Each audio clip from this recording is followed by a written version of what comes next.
말씀은 요한계시록 8장 우리 7절에서 9절 말씀을 제가 봉독해 드리겠습니다. 이것은 하나님의 말씀입니다. 첫째 천사가 나팔을 부니 피 섞인 우박과 불이 나와서 땅에 쏟아지매 땅의 3분의 1이 타버리고 수목의 3분의 1도 타버리고 각종 푸른 풀도 타버렸더라. 둘째 천사가 나팔을 부니 불붙는 큰 산과 같은 것이 바다에 던져지매 바다의 3분의 1이 피가 되고 바다 가운데에 생명 가진 피조물들의 3분의 1이 죽고 배들의 3분의 1이 깨지더라. 아멘. 예수 그리스도의 재림 직전에 이제 한 일회가 도래합니다. 한 일회에 대한 성경적인 근거는 다니엘서 9장 24절과 27절에 기록된 70일의 계시에 기초합니다. 이 한 일회가 시작이 되면 과연 어떠한 사건들이 일어날까 참으로 궁금하지 않을 수 없습니다. 이 사실에 대한 해답이 바로 요한계시록 6장부터 19장에 이제 기록이 되어 있다라고 우리는 이제 성경을 그렇게 해석하고 있습니다. 지난주에 이어 이번 주에도 한 일회가 시작될 때 일어나는 사건들에 대해서 제가 지금 설교를 하는데 지난번에는 제가 요한계시록 주에는 기록된 순서대로 쭉 설교를 했어요. 그죠? 그래서 설교를 하면서 6장, 7장, 8장 들어가면서 이 사건이 나오면 그렇다면 이 사건은 언제 일어날 것인지에 대해서 제가 여러분들에게 그때 설교를 했습니다. 그러나 요한계시록은 기록된 순서대로 읽어나가는 것이 제가 주의할 때 그렇게 했고요. 그러면서 내용으로 들어가서 이제 그 내용으로 들어가면 사건이 일어나잖아요.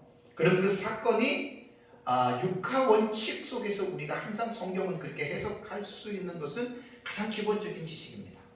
그러니까 이 사건이 언제 일어나느냐, 어떻게 일어나느냐, 왜 일어나느냐, 그것을 우리는 요한계시록에서 그것을 우리가 이제 알아내야 되거든요. 그래서 그때는 제가 주계를 1장부터 22장까지 순서대로 기록된 대로 설교를 하면서 내용은 도치가 됐어요. 그죠? 예를 들자면 6장에 있는 내용 중에 어떤 사건은 한 일회가 끝나는 예수님 재림 이후에 일어나는 사건이고, 또 어떤 사건은 십몇 장에 있는 사건이 이제 한 일회가 시작이 되는 시작점으로 올 수도 있고요. 그죠? 그래서 요한계시록은 그 내용상 구조, 이 부분을 정확하게 이해하는 것이 사실은 요한계시록을 올바르게 깨닫는다고 생각하시면 됩니다. 그래서 제가 2주 전에 이제 설교를 어떻게 제가 하냐면, 이제 기록된 순서대로 주에는 제가 2번이나 여러분들한테 했어요. 7년 전에 먼저 하고 8년 됐나요? 그때 하고 그 다음에 이제 또 2년 전에 책을 쓰고 나서 제가 이제 다시 한번 조금 더 깊이 있게 했어요. 지금 하는 것은 뭐냐면 그 기록된 순서대로 설교를 하는 것이 아니라 한 일회라고 하는 7년이라고 하는 이 한시적인 기간에 사건들이 6장부터 19장까지 약 44가지 사건이 일어나는데, 이 사건들을 연대기적으로 제가 지금은 설교를 하고 있다는 거예요. 그래서 이제 지난주에는 제가 한일회가 시작이 될 때 지난주부터 시작을 해서 10가지의 사건이 동시다발적으로 일어난다고 말씀을 드렸습니다. 꼭 여기에서 10가지의 사건이 동시다발적으로 일어난다라고 하는 어떤 그 부분에 관심을 갖지 마시고, 그 10가지의 사건을 제가 지난주 오전 예배 때 여러분들에게 말씀을 드렸습니다. 세상 나라와 하나님의 나라와의 격돌이죠. 그리고 또 이 세상이 죄악으로 물들어가면서 하나님께서 이 세상을 심판하시는 그 내용들, 그 3가지의 관점으로 생각하시면 그것이 이제 한 일회가 그렇게 이제 시작이 된다라고 하는 이제 그런 말입니다. 그래서 지난주까지는 제가 10가지의 내용 중에서 여기 도표에 보시면 5가지를 제가 여러분들에게 말씀을 드렸습니다. 3주에 걸쳐서 시간은 6시간이죠. 그래서 5가지를 말씀을 드리고 그 다음에 이제 이번 주일은 그 한 일회에 일어나는 사건 가운데 10가지 사건 중에서 아마 순서적으로 말을 한다면 아마 다섯 번째가 될 것 같아요. 다섯 번째. 여섯 번째요. 여섯 번째가 지금 되는데 여섯 번째라고 해서 꼭 사건이 순서적으로 일어난다는 게 아니에요. 그래서 제가 달리기를 말할 때 달리기를 출발선상의 트랙에 10명의 선수들이 섰어요.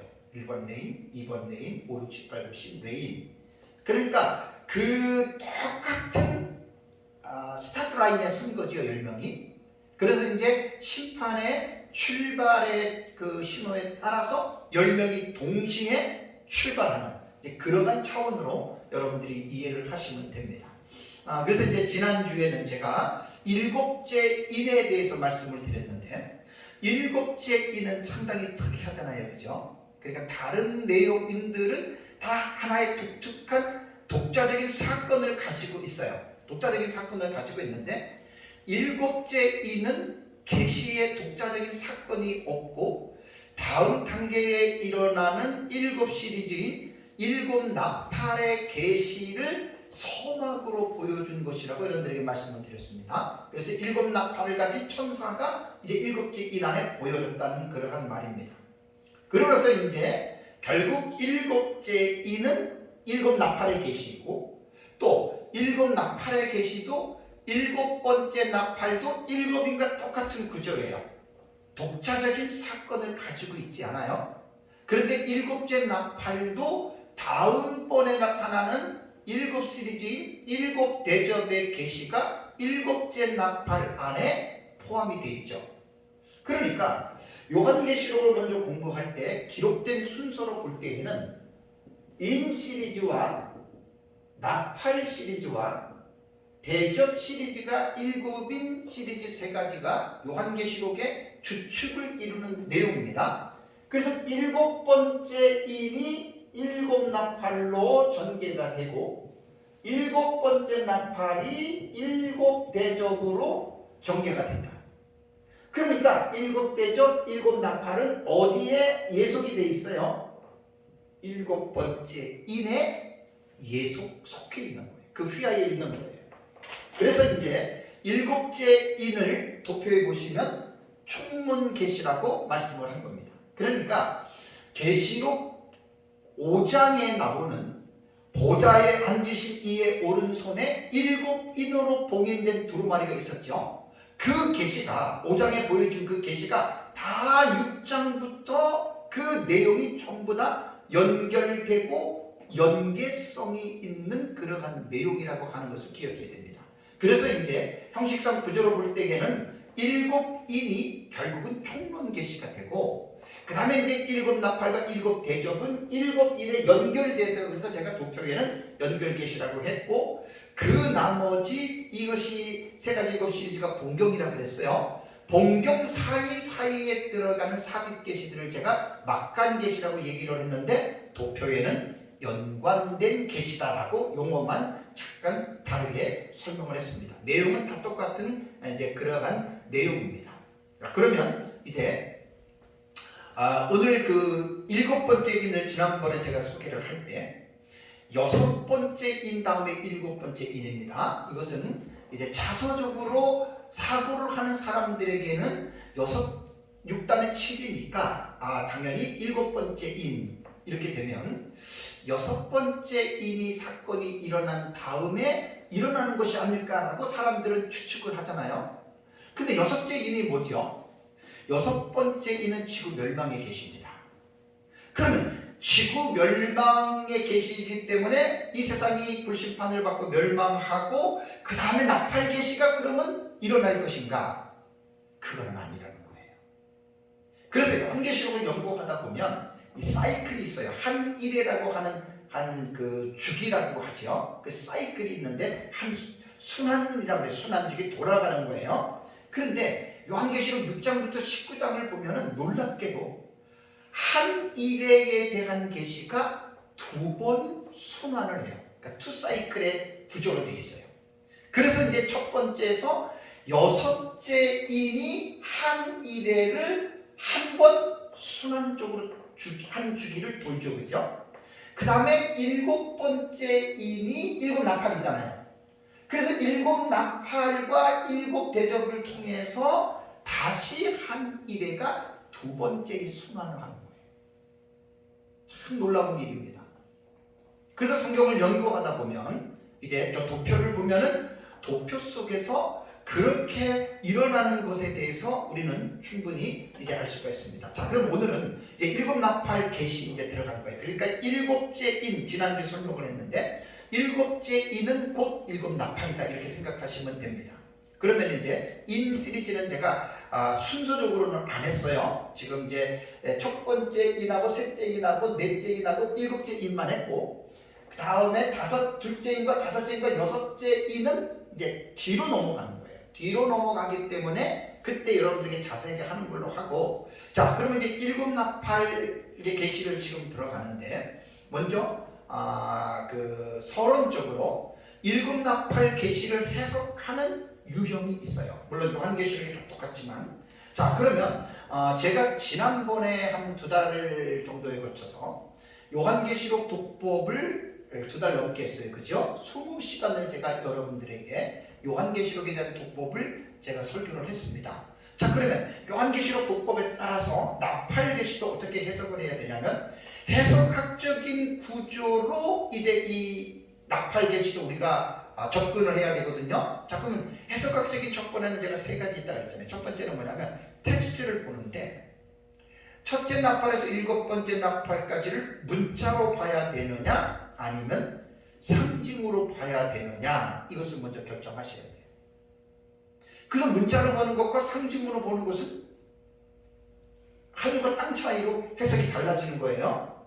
두 번째는 첫째 나팔에서 7째 나팔 사건이잖아요. 그죠? 그럼 첫째 나팔에 이루어지는 사건이 언제 일어나는 것일까? 이걸 결정해야 돼요. 그래서 제가 4가지의 사건의 해석 방법이 2000년 기독교 역사 속에 있었는데, 과거주의와 역사주의와 미래주의와 이상주의의 사건을 해석하는 계시록의 어떤 방식들이 있어요. 그래서 이제 최근에는 이 4가지 방식보다는 이제 종합적인 방식 해석이라고 해서 4가지 해석에 나온 장점들을 다 이게 규합해서 해석들을 한다고 했죠. 그죠? 그러면 5가지 방식이 되는 겁니다. 그러니까 7 나팔을 해석할 때 사건으로 들어가서 이 사건이 언제 일어나는 사건인가에 대한 이 부분을 설정을 해야 돼요. 되게 복잡한 거예요. 그렇게 되면. 또 하나는, 3번째는 제가 단락을 해석하는 방법에 대해서 말씀을 드렸잖아요. 점진적이냐, 반복법이냐, 전진하는 반복법이냐, 혹은 교차구조냐, 혹은 동경과 상호의 어떤 이러한 교차법으로 나가느냐. 그러니까 이것은 요한계시록을 그냥 이러한 기본적인 지식과 체계 없이 배우는 사람들은 그냥 막 읽고 막 해석을 하는데, 요한계시록을 신학적으로나 성경적으로나 어떤 이러한 기본적인 지식을 우리가 가지고서 요한계시록을 본다면 정말 요한계시록이야말로 천의 얼굴을 가지고 있는 책이다라고 말을 해도 틀리지 않는다는 말입니다. 그래서 저는 제 나름대로 요한계시록을 연구할 때 제가 배운, 우리 임명성 목사님한테 배운 내용을 종합적으로 정리를 하면서 우리는 딱 신학적인 체계와 틀이 이미 잡혀져 있잖아요. 그래서 그 신학적인 원리와 체계를 따라서 지금 성경을 그렇게 해석해 나갑니다. 자, 그러면 이 7 나팔의 해석들을요, 문자적으로 해석하는 사람들의 그룹이 있어요. 그 해석하는 그룹들을 보면, 특히 세대주의는 거의 다 문자주의라고 했잖아요.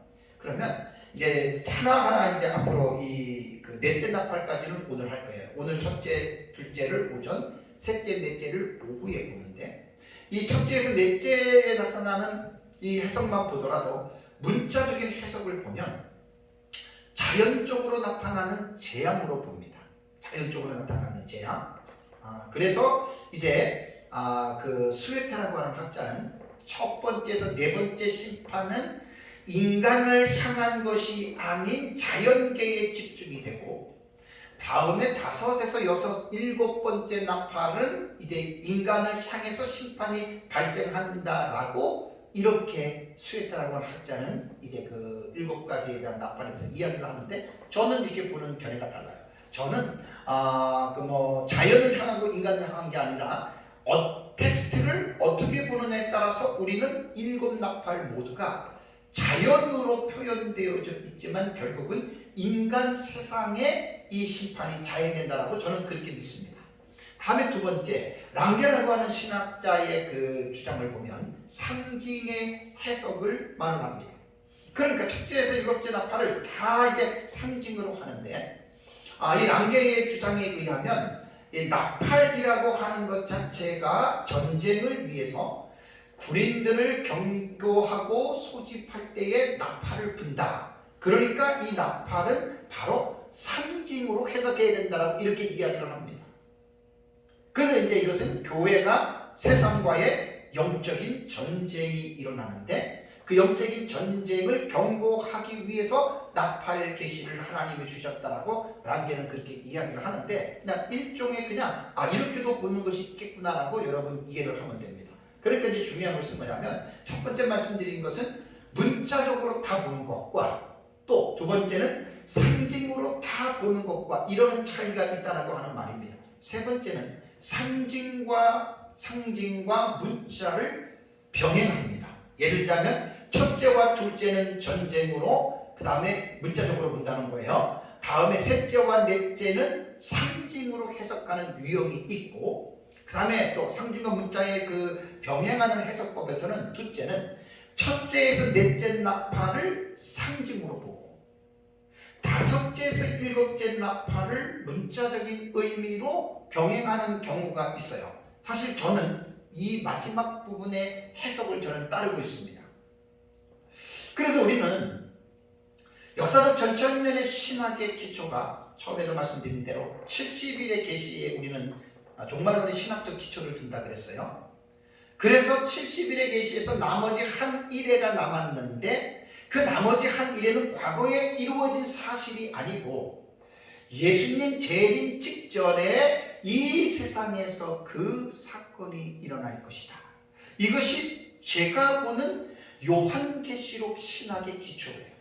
철저한 이러한 구약 성경의 기저를 두고 한 일회라고 하는 이 7년 이 기간 동안에 요한계시록 6장에서 19장에 약 44가지의 사건이 일어나는데, 우리는 이 4가지의 나팔 사건을, 첫째에서 넷째 나팔 사건을 우리가 문자로 이해할 수 없는 이유가 뭐냐면, 자, 요한계시록 안에 이 나팔 계시만 나오는 게 아니에요. 나팔 계시는 7개밖에 안 돼요.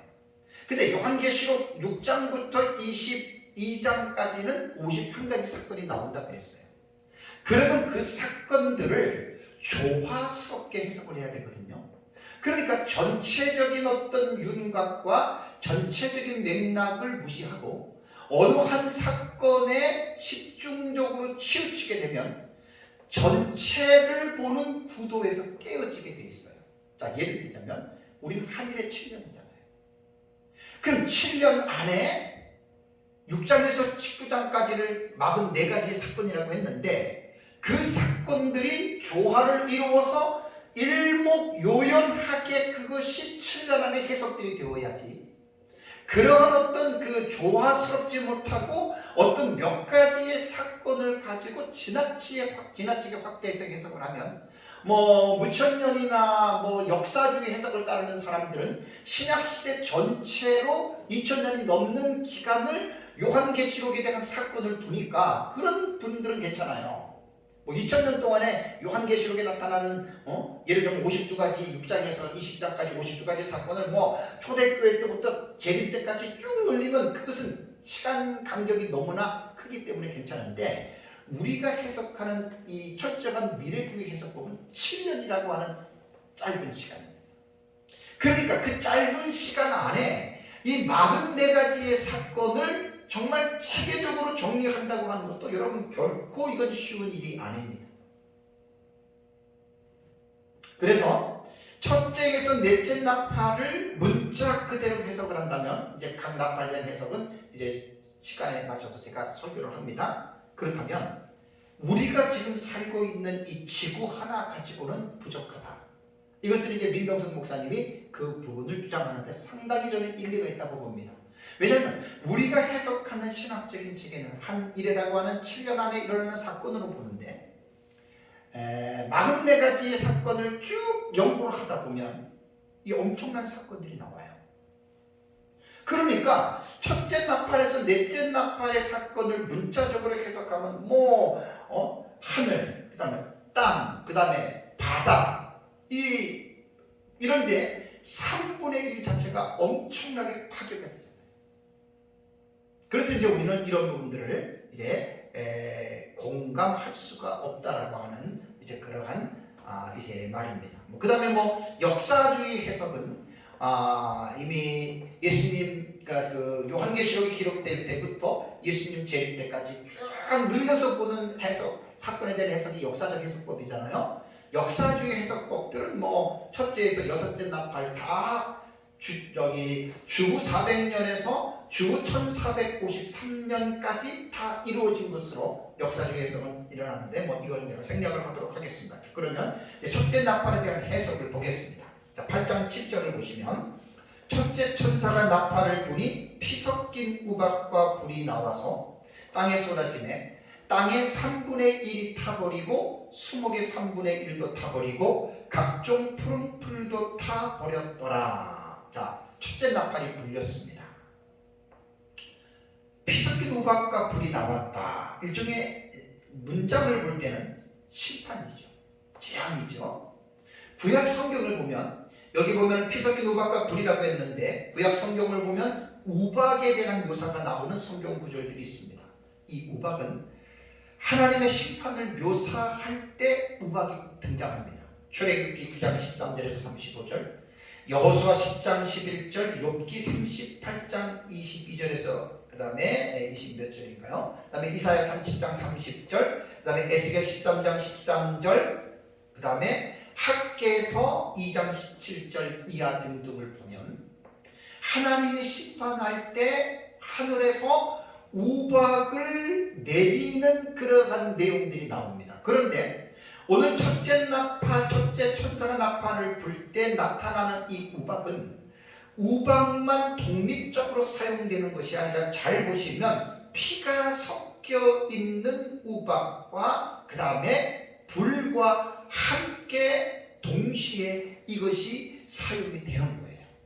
그러니까 피와 불도 구약 성경을 보면 시편 18편 13절이나 에스겔 38장 22절, 특히 요엘서 2장 30절과 31절을 보면 피와 불도 하나님이 세상을 심판하실 때에 사용하는 하나님의 방법이라고 하는 것을 알 수가 있어요. 요엘서 2장 30절을 보면 이런 말씀이 있습니다.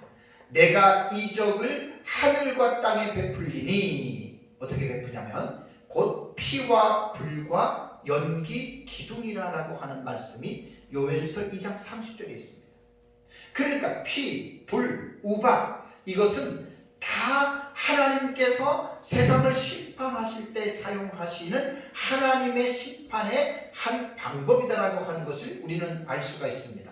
그런데 이제 오늘 이 본문에 보면 문자적인 해석으로 그대로 한다면 피 섞인 우박과 불이 땅에 쏟아져서 땅의 3분의 1, 그 다음에 수목의 3분의 1과 각종 푸른 풀이 3분의 1이 지금 피해를 입는 거예요. 그렇다면 여러분, 우리가 7절에서 말하고 있는 땅의 3분의 1이 타버리고 수목의 3분의 1도 타버리고 각종 푸른 풀도 타버렸다라고 하는 것은 과연 어떠한 일이 상황이 이 땅에서 벌어지는 것일까요?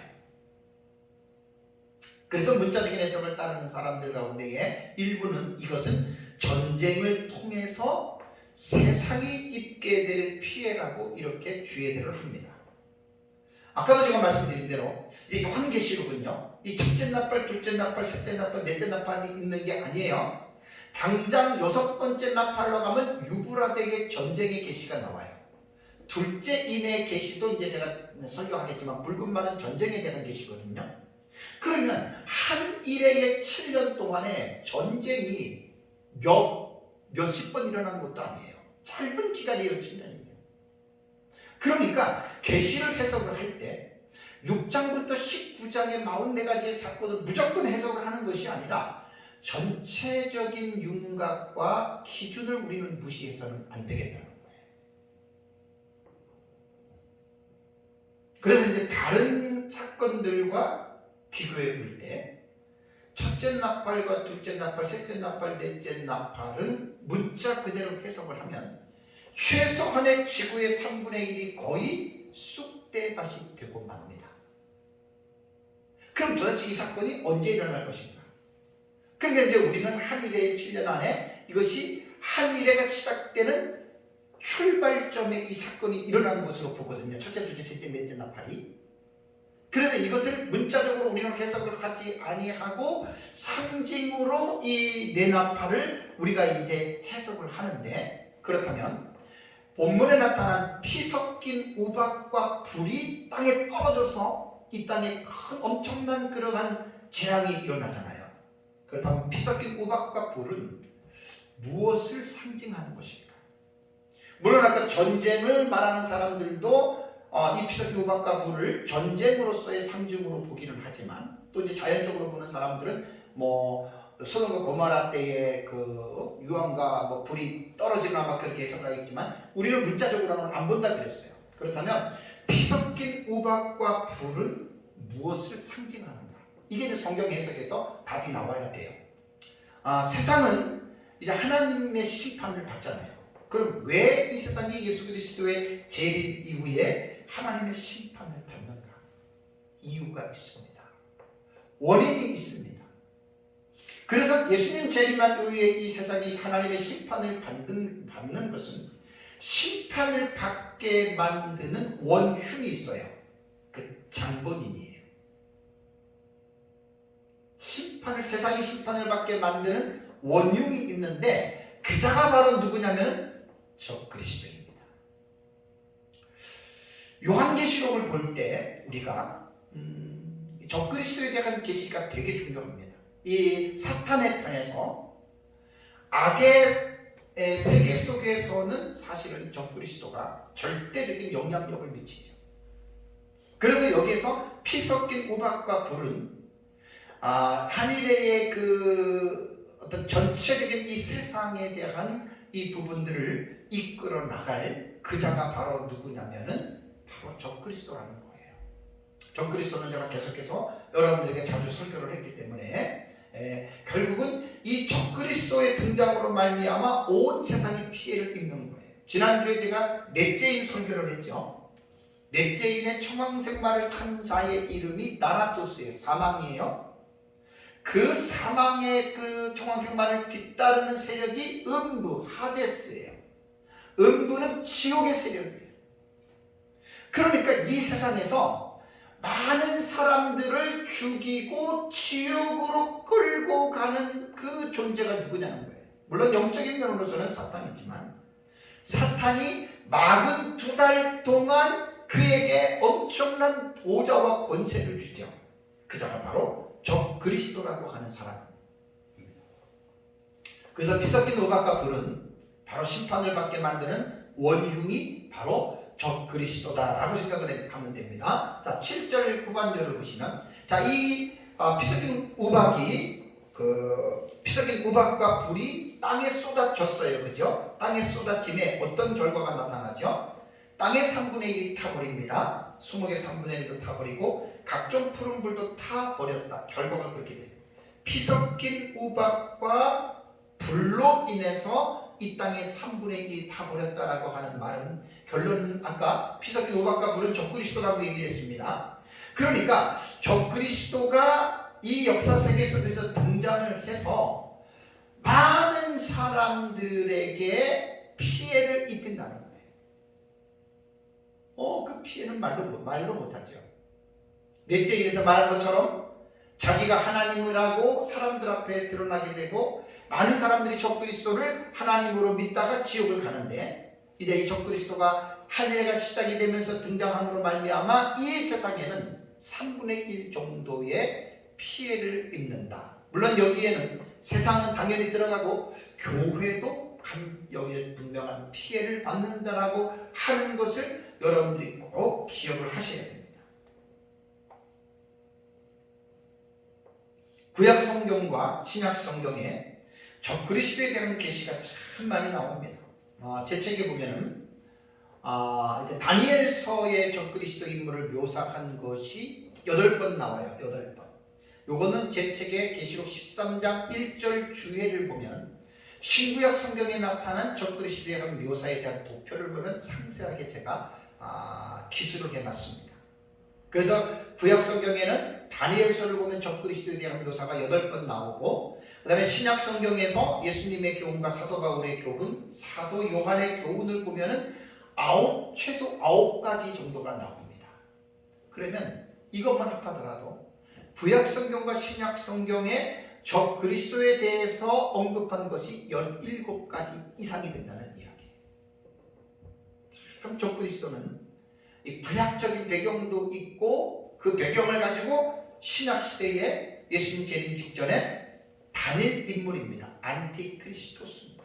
적그리스도가 단일적인 정치자예요. 정치 지도자예요. 이 사람이 나온다는 거죠. 그래서 계시록 17장 7절과 8절에 이제 짐승에 대한 적그리스도에 대해서는 전에 있었다가 지금은 없다라고 말했잖아요.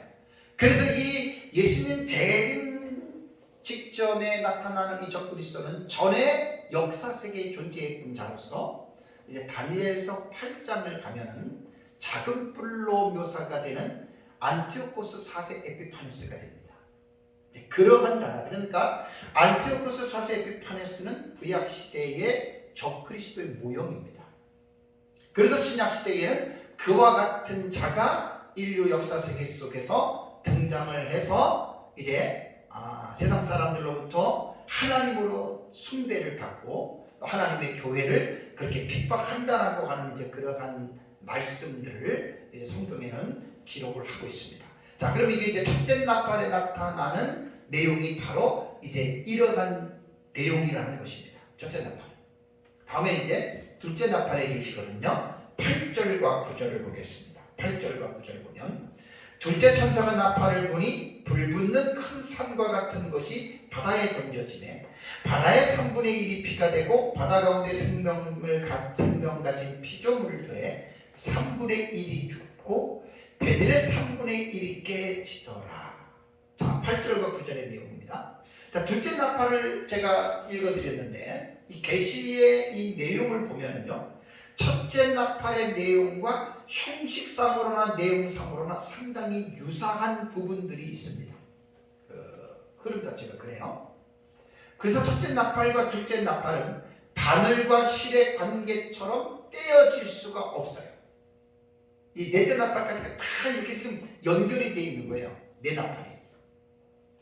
우리는 두 번째 나팔의 계시도 상징으로 해석을 한다고 얘기했습니다. 자, 둘째 나팔을 불었습니다.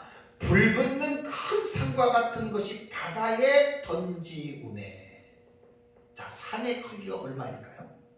바다라면 어떤 바다? 대서양일까요? 태평양일까요? 어느 바다에 떨어졌을까요? 우리는 구체적으로 몰라요. 어쨌든 요한이 본 환상 속에서는 불붙는 큰 산과 같은입니다. 큰 산 뒤에 좀 더 말씀드릴게요. 자, 그 결과 바다의 3분의 1이 피가 되고 바다 가운데 생명 가진 피조물의 3분의 1이 죽고 배들의 3분의 1도 깨졌다. 그렇다면 우리는 이 본문에서 불붙는 큰 산과 같은 것이 무엇이냐, 이 해석을 먼저 우리가 해야 됩니다. 자, 여기 보면은 불붙는 큰 산이라고 하는 이 표현은 묵시문학의 아주 전형적인 표현법입니다. 그러니까 묵시문학서들을 읽어보면 아주 이러한 난해한, 해괴망측한, 인간이 정상적으로는 생각할 수 없는 그러한 표현법을 많이 쓰거든요. 이것이 이제 묵시문학에 대한 표현법이에요. 그래서 불붙는 큰 산은 이제 묵시문학의 전형적인 표현법인데, 요한계시록에 기록된 이야기들, 곧 이 내러티브는 보통 사람들이 읽고 이해하는 수준이 아니에요. 정말 말 그대로 너무 어려워요. 묵시문학은 공부를 안 하면 어려울 수밖에 없어요. 여기에서 이제 잘 본문을 보시면 불붙는 큰 산이 아닙니다. 뭐라 그랬어요? 불붙는 큰 산과 어떻게 같은 것이지 불붙는 큰 산이 아니에요. 그래서 여기에서 같은이라고 하는 이 단어는 헬라어로 보면은 이 호수입니다. 이 호수의 이 용법에는 요한계시록에 많이 나타납니다. 요한계시록이 약 60번 이상 이 호수의 용법이 나오는데, 이 용법은 단순한 직유법하고는 학자들은 다르다라고 이야기를 합니다. 그래서 이 용법은 본문을 신학적으로 더 깊이 있게 이해하게 만드는 구약 성경과 묵시적인 이미지를 이 호수가 들어가는 이 문장에 보면은 상당히 부각을 시켰다라고 그렇게 이제 이야기를 합니다. 그러니까 요한계시록을 보면 사도 요한이 뭐뭐와 같이 뭐뭐 같더라라고 하는 것들이 다 이러한 호수에 대한 용법이에요. 요한이 이 하나님에 의해서 천상으로 초청을 받았어요. 그래서 천상의 광경을 보았어요. 늘 말씀을 드리지만 지금 요한계시록 1장부터 여러분 22장까지 사도 요한이 반모섬에서 보았어요.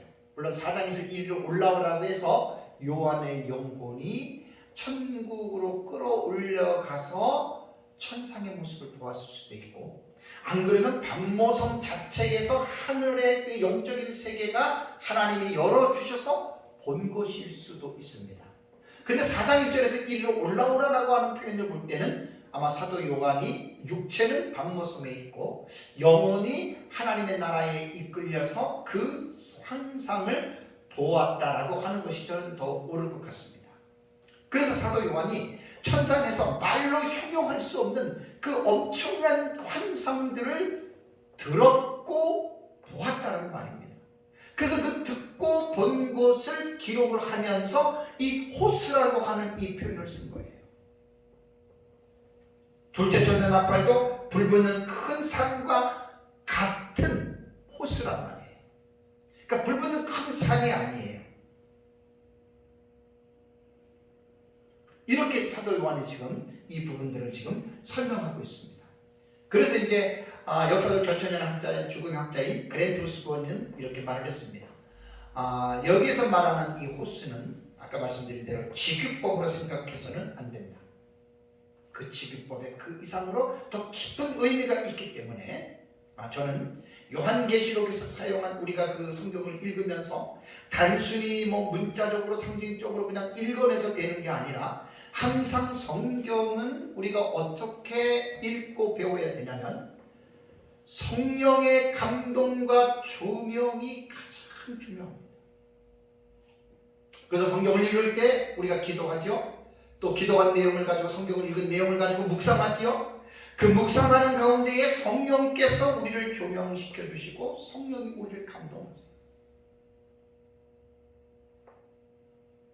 불붙는 큰 산이 기도한다고 해서 하나님이 불붙는 큰 산을 보여준다고 생각하면 안 돼요. 그 신비주의로 빠지면. 그러니까 꼭 상징의 해석도 문자적인 해석을 먼저 하고 상징의 해석을 해야 되거든요. 그러니까 문자적으로는 불붙는 큰 산과 같은 것이 바다에 던져졌어요. 자, 이런 문자적인 이해를 가지고 그렇다면 불붙는 큰 산은 과연 무엇일까? 이것을 이제 우리가 해석을 하는데 호수의 용법 썼다라고 제가 여러분들 말씀을 드렸습니다. 그렇다면 결론적으로 불붙는 큰 산과 같은 것은 뭐냐?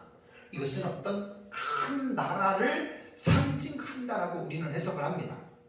왜냐하면 성경은 보는 사람에 따라서 해석이 다르다 그랬죠. 천차만별이에요. 이 각 사건 하나하나에 들어가서 해석을 한다고 해보십시오. 결코 똑같을 수는 없습니다. 그래서 이 불붙는 큰 산은 커다란 나라를 이제 상징을 하는데, 이렇게 커다란 나라로 보는 이유가 그냥 내가 꼭 그런 것 같아서 이렇게 하는 게 아니에요. 칼빈이 말한 대로 성경은 성경으로 해석을 해야 돼요. 성경은 성경으로. 물론 여기에서는 지나친 알레고리의 해석이 있을 수는 있지만, 그러나 될 수 있는 대로 성경을 가지고 성경을 해석하는 방법이 개혁주의 신학의 성경 해석의 가장 중요한 해석법입니다. 예레미야 51장을 보면은요, 예레미야 51장을 보면 바벨론이 비유가 됩니다. 바벨론이 나라라고 하니까 이렇게 비유가 되는데, 그 바벨론을 뭐라고 비유했냐면 멸망의 산으로 바벨론을 비유를 했습니다. 그러니까 예레미야가 이 하나님의 부름을 받아서 사역할 때에는 바벨론은 근동 지방의 최강자입니다. 그러니까 그 바벨론을 멸망의 산이라고 하나님은 예레미야에게 상징적으로 그렇게 말씀을 했거든요. 그러면서 바벨론의 멸망을 어떻게 예레미야는 예언을 했냐면, 여호와의 말씀이니라 온 세계를 멸망하는 멸망의 산아 보라. 이게 뭐냐면 바벨론은 내가 보라 이거예요. 나는 내 원수라. 나의 손을 내 위에 펴서, 하나님이 말하는 거예요.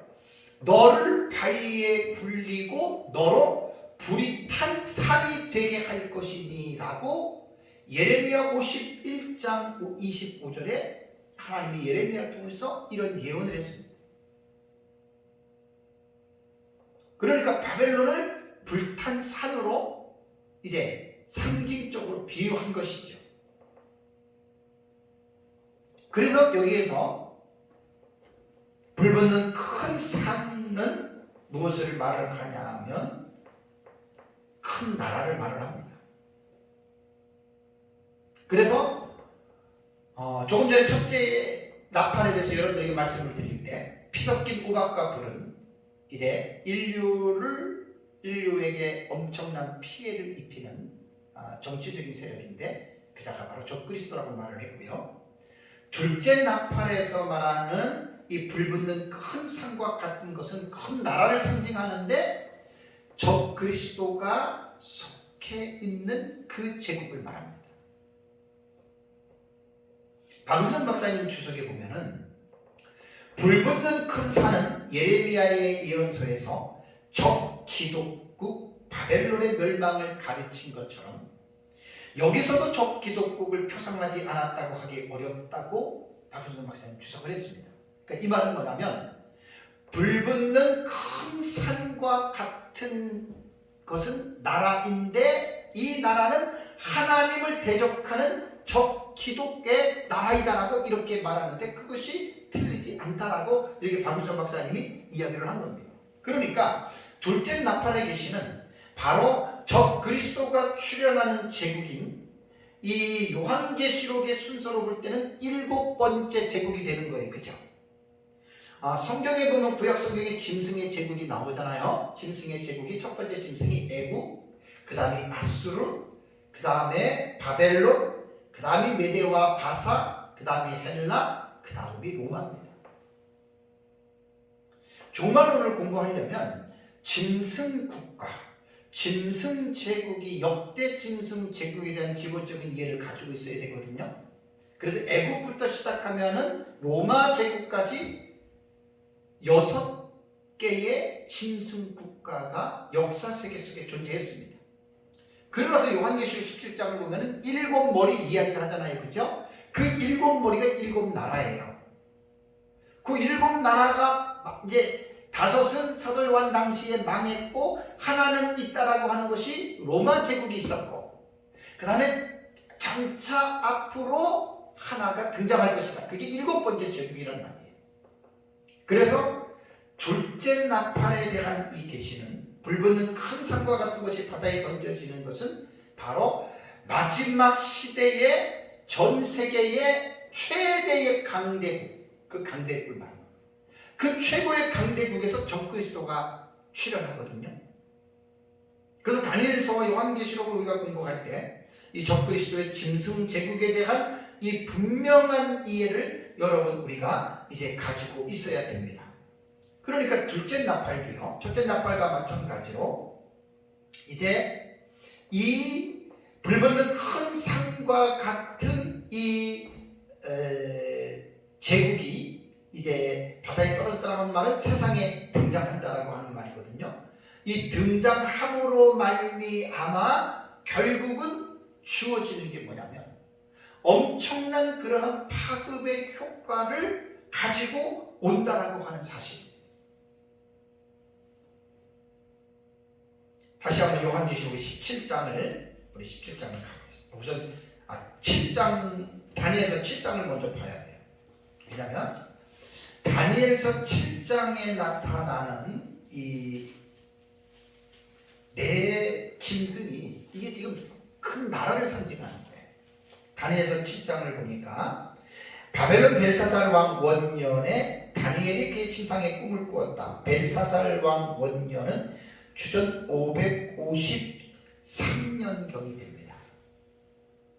그리고 2절을 보면 다니엘이 진술하여 이르되 내가 밤에 환상을 보았는데 하늘에 네 바람이 큰 바다로 몰려 불더니 큰 짐승 넷이 바다에서 나왔는데 그 모양이 각각 다르더라. 첫째는 사자와 같은데 그랬죠. 5절에 둘째는 곰과 같은데 그랬고 6절에 내가 본즉 다른 비슷고 표범과 같은 것이라고 얘기를 했고 7절에 그 다음에 본 넷째 짐승은 무섭고 놀라우며 매우 강하고 또 쇠로 된 큰 이를 가지고 있다. 요 네 짐승을 지난번에 말씀드린 대로 무천년은 다니엘서 7장에 나타나는 네 짐승을 다니엘서 2장에 나타나는 바벨론, 메데바사, 헬라, 로마 4대 제국으로 보는데 우리 역사적 전체는 그렇게 보지 않는다고 이야기를 했습니다. 요 네 짐승은 인류 종말에 등장하는 4대 열강들입니다. 그러니까 이것을 현실적인 버전으로 이야기를 한다면 세상에서 가장 힘센 나라가 지금 어느 나라지요? 미국이죠.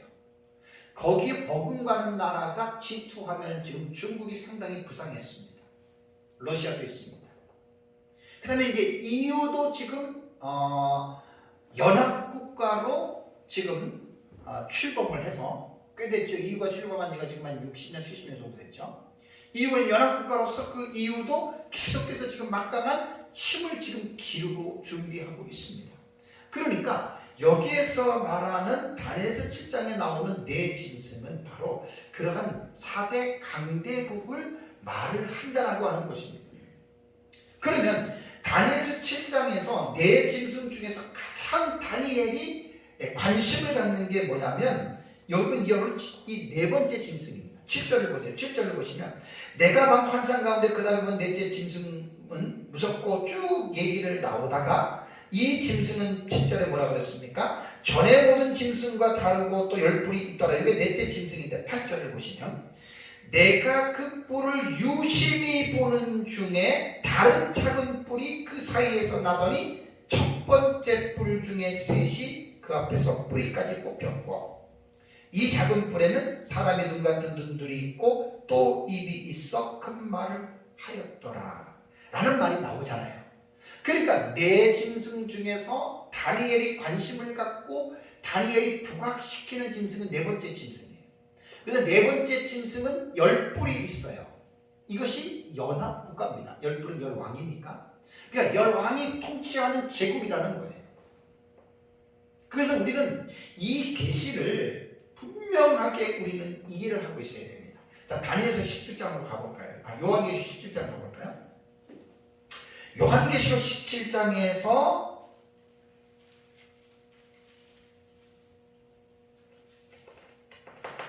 10절과 11절 읽겠습니다. 10절과 11절 보시면 또 일곱 왕이라 다섯은 망하였고 하나는 있고 다른 하나는 아직 이르지 아니하였으나 이름은 반드시 잠시 동안 머무르리라.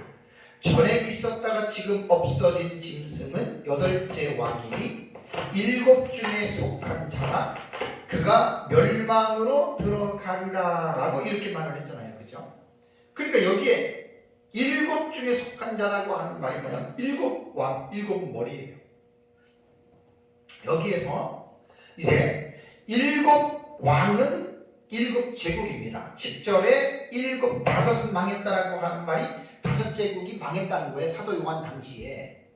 그러면서 여기에서 여덟째 왕이라고 말을 했습니다. 그 다음에 12절에도 내가 보던 열뿔은 열왕이라고 이야기를 했습니다.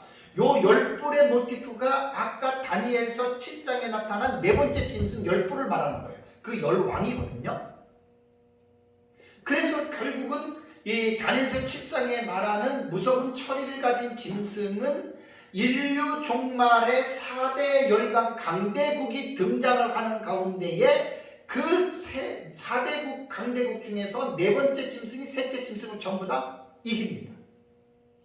발로 짓밟는다 그랬잖아요. 그러니까 10번 10왕을 가지고 있는 합중국의 나라가 결국은 예수님 재림 직전의 마지막 때에 이 세상을 지배할 것이다. 그것이 바로 7번째 짐승 국가다라고 하는 이제 그러한 말입니다.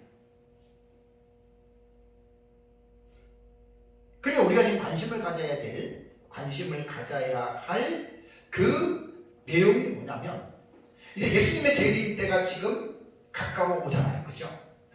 예수님의 재림 때가 지금 가까이 오는데, 이 예수님의 재림이 가까워 올 때에 우리는 어떻게 역사를 바라봐야 되느냐. 예수님 재림할 때 역사 세계에 등장하는 강대국을 여러분이 관심을 가져야 돼요. 그래서 이제 열불이라고 하는 말은 연합국가입니다. 연합국가. 역대 그 6개의 짐승 국가들을 보면은 다 전제국가 형태였잖아요. 전제국가. 정치 형태가 전제국가였습니다. 그러니까 한 사람이 통치하는, 그게 전제국가란 말이에요. 근데 7번째 제국은 어떻게 해요? 전제국가 아니에요. 합중국이에요. 연합국가예요. 그런데 이제 특징이 뭐냐면, 아까 계시록 17장 11절에 보면은 전에 있다가 지금 없어진 짐승은 몇째 왕이라고요? 8째 왕이라고 하는 이 왕 위의 순서로 볼 때 8째. 그러면 첫째 왕은 누구냐? 애굽이에요. 둘째 왕은 누구냐? 아수르예요. 그러니까 바벨론, 메데바사, 헬라, 로마까지 전제 국가였기 때문에 그것이 짐승 국가가 된 거예요. 그런데 계시록 10장 11절에 8째 왕이다라고 말을 했을 때에는 7번째 제국의 그 정치 형태가 합중국이라고 그랬잖아요. 그죠? 연합국가라고 그랬잖아요. 그럼 7번째 왕은 누구예요? 10명의 왕이에요. 그런데 아까 말씀드린 대로 작은 뿔, 다니엘서 7장에 네 번째 짐승에서 10뿔 그 사이에서 작은 뿔이 돋아나서, 그 작은 뿔도 왕이에요. 작은 뿔이 10뿔 중에 3뿔을 뽑아버리죠. 그래서 7번째 제국은 10명의 왕들이 통치하는 연합국가였는데, 그 안에서 다른 한 사람이 등장을 해서 10명의 그 연합적인 왕들을 쿠데타로 이긴다는 뜻이에요. 그리고 나서 이제 7번째 제국의 왕들은 10명의 왕이었는데, 결국은 그 왕들을 제압하고 작은 뿔이 결국은 7번째 제국을 통치하는 왕이 되는데, 왕 위의 서열로서는 그가 8째 왕이라고 이렇게 말했습니다. 그리고 이제 그가 멸망으로 들어가리라. 그래서 적그리스도는 이제 6번째 대접 때 예수님 재림하시잖아요. 아마겟돈 전쟁 6번째 난파 대접이에요. 그래서 예수님께서 아마겟돈에 모여있는 그 세상의 국가들을 심판하잖아요. 백마타로 내려오셔서. 그리고 나서 이제 심판을 할 때 그때 적그리스도와 거짓 선지자는 그 전쟁에 예수님에게 붙잡혀서 그들이 지옥불로 떨어집니다. 그것이 이제 요한계시록에서 이제 교훈하고 있는 이제 그러한 내용입니다. 그래서 우리는 요한계시록을 보면서 7머리, 그 7왕이거든요. 그 다음에 이제 8째 왕은 누구냐라고 하는 이런 부분들에 대해서 여러분 기본적인 이해를 잘 하고 여러분 있어야 됩니다. 사랑하는 성도 여러분, 제가 이제 한 일회가 시작이 되면서 보통 10가지 이상의 사건이 동시다발적으로 나타나요. 아까도 말씀드렸지만 10가지 사건이라는 데 관심을 갖지 마시고, 그 10가지 사건들은 크게 말하면 하나님 편에서 영적으로 잠들어 있는 하나님 나라의 백성들을 깨우는 사역을 하는 것이 제가 첫째인 흰말의 두중인 사역이라고 그랬어요. 그 다음에 세상의 편에서도 이 세상의 임금인 사탄이 어떻게 한다고요? 사탄이 자기의 하수인을 세워요. 그 자기의 하수인을 세우는데 그 존재가 누구냐면 바로 적그리스도입니다. 정치적인 그러한 존재입니다. 그래서 이제 계시록 13장을 보면은 이제 그 사단이 그 적그리스도는 계시록 13장에서 바다에서 올라오는 짐승으로 묘사가 됩니다. 바다에서 올라오는 짐승. 그래서 결국은 이제 적그리스도에게 사탄이 권세를 줍니다. 권세. 42달 동안 일할 권세. 이게 후 3년 만에 이제 완전히 전 세계를 장악하는 이제 그런 상황이거든요. 그래서 13장 5절을 보면은 42달 동안 일할 권세를 받고 13장 6절을 보면 적그리스도 짐승이 입을 벌려 하나님을 향하여 비방하되 그의 이름과 그의 장막 곧 하늘에 사는 자들을 비방하고 7절에 또 권세를 받아 성도들과 싸워 이기게 된다라고 이렇게 이제 성경은 우리에게 교훈하고 있습니다. 그래서 한일회가 시작될 때 최소한 10가지 이상의 사건이 동시다발적으로 쫙 일어나는데 이 동시다발적으로 일어나는 사건들이 10가지 특징이 아니라 3가지 특징만 보면 된다고 지난주에 말씀을 드렸잖아요. 하나님 편에서 준비하는 것과 또 사탄 편에서 준비하는 인물들 그리고 하나님이 내리시는 심판 재앙 그것이 이제 한일회가 시작될 때 짐승이 한일회 평화조약을 많은 사람들과 맺고 첫째인 흰말의 두중인 셋째인 검은말 기근 넷째인 적그리스도 일곱째인으로서 일곱 나팔이 진행이 전개가 되고 첫째 나팔은 적그리스도 둘째 나팔은 7번째 제국이 바로 세계를 제패하는 그러니까 이런 내용들이라는 거예요. 오후에 제가 셋째 나팔과 넷째 나팔에 대한 설교를 합니다. 그러니까 셋째 나팔과 넷째 나팔도 우리는 문자적으로 보지 아니하고 우리는 상징으로 본다고 말씀을 드렸습니다. 그래서 첫째 나팔에서 넷째 나팔에 대한 해석은 우리는 문자적 해석을 하지 않는다. 문자적인 해석을 하지 않는 이유는 우리가 해석하는 성경의 해석 체계는 구약성경 다니엘서 9장에 나타난 70일의 계시에서 남은 한 일회에 대한 이 한 일회를 우리는 여러분 그것을 이제 신학적인 기적으로 보는 거예요. 그래서 계시록 6장부터 19장에 44가지의 사건들이 일어나는데 이 사건들이 일목요연하게 이 사건들이 일어나는 것으로 우리가 해석하기 위해서는 우리가 그 사건들을 전체적으로 일률적으로 그러면서 조화를 이루면서 우리는 성경을 해석한다라고 여러분들에게 이제 말씀을 제가 드렸습니다. 그래서 이제 오늘 첫째 나팔 정리를 한다면 첫째 나팔이 이제 부니까 그 나타나는 첫째 나팔이 가지고 있는 사건의 내용이 뭐냐면 피 섞인 우박과 불이 나와서 땅에 쏟아집니다.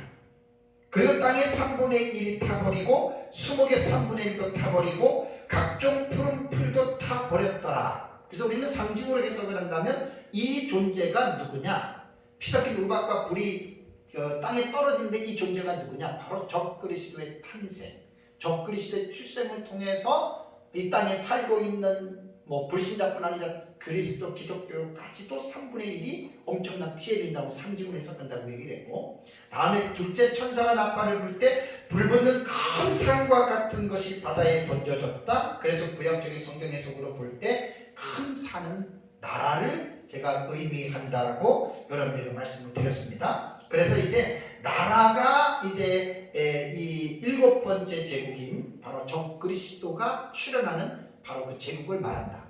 그래서 그 제국을 통해서 바다의 3분의 1이 피가 되고 바다 가운데 생명을 가진 피조물들의 3분의 1이 죽고 배들의 3분의 1이 깨어졌다라고 하는 말은 이 7번째 제국의 영향으로 이제 후 3년 만에 들어가면 6번째 나팔 유브라데 전쟁이 나오잖아요. 그죠? 이게 다 깨어지는 거예요.